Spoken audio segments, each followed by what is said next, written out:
Hello. तो जैसा कि इस वक्त आप देख रहे हैं, मैं हूँ दिल्ली के जंतर मंतर पे, और दिल्ली के जंतर मंतर पर किसानों का आह्वान था कि हमारी मांगे जो बिल वापस लेने की हैं उनको मान लिया जाए। लेकिन वहीं इस वक्त आप देख पा रहे हैं कि जंतर मंतर को किस तरीके से चाक चौबंद किया हुआ है कि यहाँ पर कोई भी आम आदमी नहीं पहुँच सकता। आप ये देख पा रहे हैं कि कल रात को बारिश भी हुई थी, और बारिश के अंदर यहाँ पे कुछ लोग पहुँचे हैं जो एमपीज़ हैं। उनका क्या कहना है किसानों की मांग को लेकर, आखिरकार कब तक डटे रहेंगे और क्या कहना चाहते हैं, चलिए हम सीधे बात कराते हैं आपकी। Jasbir Singh Gill, member parliament Khadoor Sahib, Punjab. मैं आज अपने देशवासियों से एक बेनती करना चाहता हूँ, एक रिक्वेस्ट करना चाहता हूँ कि नया साल आ रहा है। नए साल में हम पार्टियां ऑर्गेनाइज करते हैं, पार्टियों में जाते हैं, पहाड़ों में घूमने जाते हैं, बर्फ़ देखने जाते हैं नए साल को वेलकम करने के लिए। हम बीच साइड पे जाते हैं, अपने परिवार के साथ जाते हैं।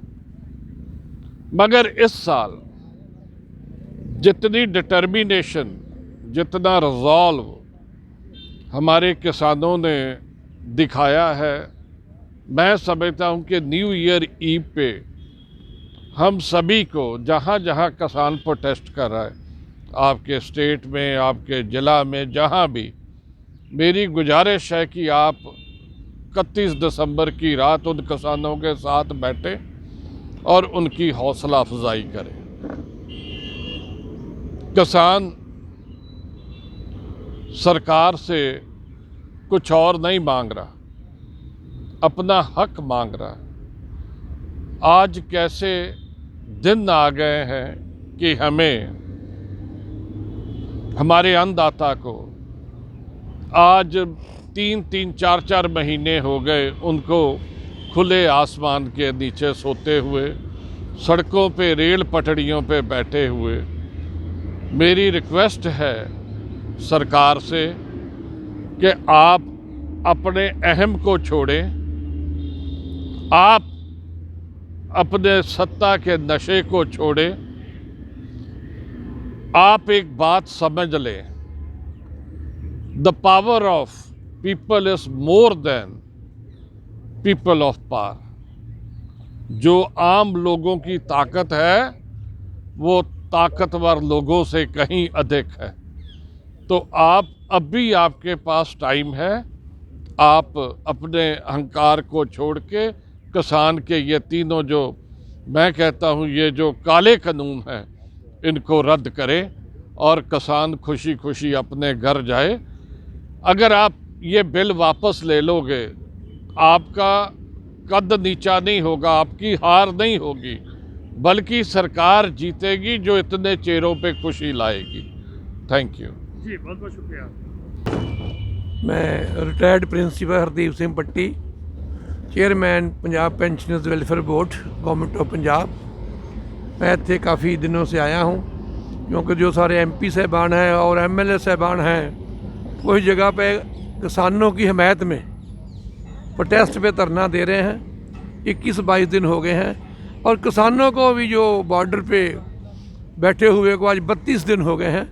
लेकिन जो प्रोटेस्ट शुरू किया है किसानों ने, उसको आज 93 डेज़, 93 दिन हो गए हैं अपनी मांगों को लेकर। क्योंकि उनको जो खतरा है, उनकी ज़मीन जेड़ी है वो छीनी जा रही है। उसके साथ जो तीनों काले कानून जिसे हम कहते हैं वो बनाए गए हैं, कारपोरेट घरानों के फेवर में बनाए गए हैं और किसान के अगेंस्ट बनाए गए हैं। इन तीनों कानून अगर लागू हो जाते हैं कि किसान के पास पहली गल उसकी ज़मीन नहीं रहेगी। MSP जो चल रही है उसको तोड़ा जा रहा है। मुँह ज़बानी ये बात कर रहे हैं कि MSP देंगे, लागू रहेगी, लेकिन कानूनी, असं उसकी कानूनी लिखत मांगते हैं किसान। अगर कानूनी लिखत दे दें तो किसान किसी हद तक सेटिस्फाई हो सकते। जब दूसरी बात मंडियों की, जो मंडी चल रही हैं वो चलती रहनी चाहिए, उसके नज़दीक जो प्राइवेट मंडी है वो नहीं होनी चाहिए। ये दो बहुत बड़ी मांगे हैं, अगर मान लें तो किसी हद तक बातचीत हो सकती है। एक आवाज़ें ये उठ रही हैं कि जो किसान है उसको बहका दिया गया है, किसान की कोई प्रॉपर्टी नहीं छीनी जाएगी, कोई ज़मीन नहीं छीनी जाएगी।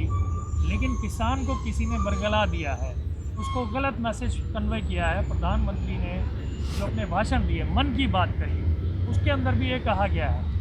क्या आप ये मानते हैं कि देश की इतनी बड़ी आबादी जो किसानों के ऊपर निर्भर करती है, हमारा देश कृषि प्रधान देश कहा जाता है, क्या किसान बहकावे में आ सकता है? किसान बहकावे में ना आया है, ना आएगा, और ना प्रधानमंत्री ने मन की बात में ये बात कही है। परसों ही उन्हें मन की बात, कल ही मन की बात कही, एक भी मिनट, एक भी बात, 1 घंटे के मन की बात में किसानों के बारे में नहीं कही। माथा टेका काबन गुरुद्वारा साहब, कोई बात किसानों के लिए नहीं कही। वो झूठ बोल रहे हैं, किसान बरगलाए नहीं। कोई पॉलिटिकल पार्टी वहाँ नहीं जा सकती, ना कांग्रेस से जा सकती है, ना अकाली दल जा सकता है, ना हम, कोई पार्टी नहीं जा सकती। निरोल किसान है, केवल पंजाब के नहीं, हरियाणा के नहीं, राजस्थान के भी हैं, झारखंड के भी हैं, यूपी के भी हैं, मध्य प्रदेश के भी हैं, और अब महाराष्ट्र से भी आ गए हैं। सभी स्टेट ये नेशनल मुद्दा भी बन गया है, नेशनल के साथ साथ इंटरनेशनल मुजाहरे भी हो रहे हैं, इंटरनेशनल मुद्दा भी बन गया है। किसान बुखलाए नहीं गए हैं। विदेश के अंदर जो भारत के किसानों को समर्थन मिल रहा है, उसे किस तरीके से देखते हैं? बड़ा ही पॉजिटिवली देखते हैं।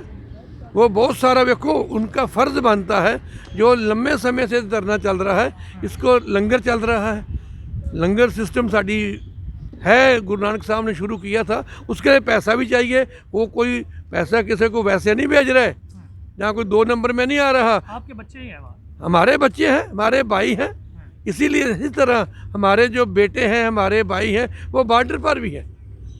दोनों स्थानों पर पंजाब के जो इम्पोर्टेंट हिंदुस्तान के प्लेस हैं, बॉर्डर। और ये बॉर्डर, मैं एक बड़ी बात कहना चाहता हूँ, बहुत, जब से हम पैदा हुए हैं हम 2 बॉर्डर सुनते रहे हैं। ये पाकिस्तान का बॉर्डर है और ये चाइना का बॉर्डर है। कभी कभी सुन लेते थे ये जापान का बॉर्डर है, नेपाल का बॉर्डर है, इधर से बाहर चले जाते हैं जो क्रिमिनल होते हैं।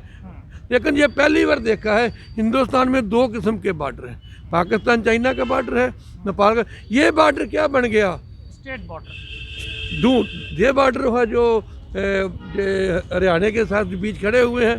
हाँ जी, सिंगू बॉर्डर बन गया, ये गाजीपुर बॉर्डर बन गया, गाजीपुर बन गया। तो ये बॉर्डर 9 बॉर्डर, आज की डेट में 9 बॉर्डरों पे किसान बैठे हैं। ये बहुत बुरी बात है। एक स्टेट में, हिंदुस्तान में 2 किस्म के बॉर्डर हैं। ऐसे महसूस होता है जैसे केंद्र सरकार ने के सामने को फौज खिलाड़ी होवे, किसी मानना नहीं है, वो किसान है, दुश्मन की फौज है, हम बात नहीं करेंगे। लेकिन शास्त्री जी का नारा था जय जवान जय किसान। आप इस नारे को किस तरीके से देखते हैं? आज किसानों के सामने जवान खड़ा है जो खुद का उनका बेटा है, किस नज़रिए से देखते हैं आप? उस समय जब बोला था उन्होंने, जब पहली लड़ाई हुई पाकिस्तान में, हिंदुस्तान उस लड़ाई को जीता, लेकिन ऐसे महसूस होता था कि चाइना की तरह, काठ की तरह, शायद ये वार भी हम हार जाएं, लेकिन हम हारे नहीं। उन्हें नारा दिया और उसका फ़ायदा बहुत बड़ा हुआ, जो एक तो जीत गए, दूसरे नंबर पे जो तरले निकालने पड़ते थे हिंदुस्तान की प्रधानमंत्री को, बाद में इंदिरा गांधी ने 1-2 टर्म जाके अमेरिका सबने हाथ जोड़े, हमारे अन्न दो, हमें कणक चाहिए, गेहूं चाहिए, हम भूखे मर रहे हैं। उस वो 3 साल में 66, 67, 68 3 साल में किसानों में हिंदुस्तान को सेल्फ डिपेंडेंट कर दिया गेहूं के मसले में। उस समय की ये MSP तुरी आती रही है, चलनी चाहिए। और अब वो मानेगा नहीं किसान, जिन्ना जिन्होंने कानूनी लिखती, कानूनी तौर पे उन्होंने वादा नहीं किया जाता, और वो भी लिखती। जी, बहुत बहुत शुक्रिया माइनॉरिटी न्यूज़ से बात करने के लिए।